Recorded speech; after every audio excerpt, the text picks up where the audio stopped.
Guys, അപ്പം ഞാനൊരു പുതിയ വീട്ടിൽ വന്നിരിക്കുന്നത് ബ്രെഡ് ഓംലെറ്റ് ഉണ്ടാക്കുന്ന വീഡിയോ ആയിട്ടാണ്. ആദ്യം തന്നെ നമുക്കൊരു പകുതി തക്കാളിയും സവാള എടുത്ത് നല്ല രീതിക്കൊന്ന് കുരുവിനാന്ന് അരിഞ്ഞെടുക്കണം.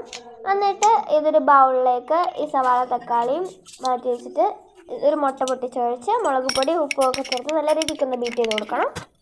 എന്നിട്ട് ഗ്യാസ് കത്തിച്ചൊരു പാൻ അവിടെ വെച്ചിട്ട് നല്ല നെയ്യ് തൂത്ത് ഈ ബ്രെഡ് നമ്മൾ ടോസ്റ്റ് ചെയ്യാനിടണം. എന്നിട്ട് ഇതിൻ്റെ മണ്ടയ്ക്ക് നെയ്യ് ഒന്ന് സ്പ്രെഡ് ചെയ്തിട്ട് സ്പാച്ചിലോട് നല്ല രീതിയിൽ തടവി കൊടുക്കണം. എന്നിട്ട് ഇത് തിരിച്ചും മറിച്ച് ഒന്ന് ഇടണം. എന്നിട്ട് ഒരു 5 മിനിറ്റ് ഇങ്ങനെ റോസ്റ്റ് ചെയ്ത് കഴിയുമ്പോഴത്തേക്കും ഈ നമ്മൾ ടോസ്റ്റ് ചെയ്ത് വെച്ചിരിക്കുന്ന ഈ ബ്രെഡ് നമ്മൾ മാറ്റി വെക്കണം ഒരു പ്ലേറ്റിലോട്ട്. എന്നിട്ട് നമ്മൾ ഈ തയ്യാറാക്കി വെച്ചിരിക്കുന്ന ഈ മുട്ടയുടെ മിക്സ് ഉണ്ടല്ലോ, അത് നമുക്ക് നല്ല രീതിക്ക് ഒന്ന് പൊരിച്ചെടുക്കാൻ വേണ്ടിയിട്ട് എണ്ണ തൂത്ത് നല്ല രീതിക്ക് ഒന്ന് കറക്കി കൊടുത്ത് നല്ല രീതിക്ക് ഒന്ന് പൊരിക്കണം. എന്നിട്ട് ഈ നല്ല രീതിക്ക് മൂത്ത് വരുമ്പോഴത്തേക്കും തിരിച്ചും മറിച്ച് വിട്ടിട്ട് പിന്നെ ഇത് മടക്കി നമ്മൾ ബ്രെഡിൻ്റെ മണ്ടയിൽ വെച്ച് കൊടുത്തിട്ട് സാൻഡ്വിച്ച് പോലെ നമുക്ക് തിന്നാവുന്നതാണ്.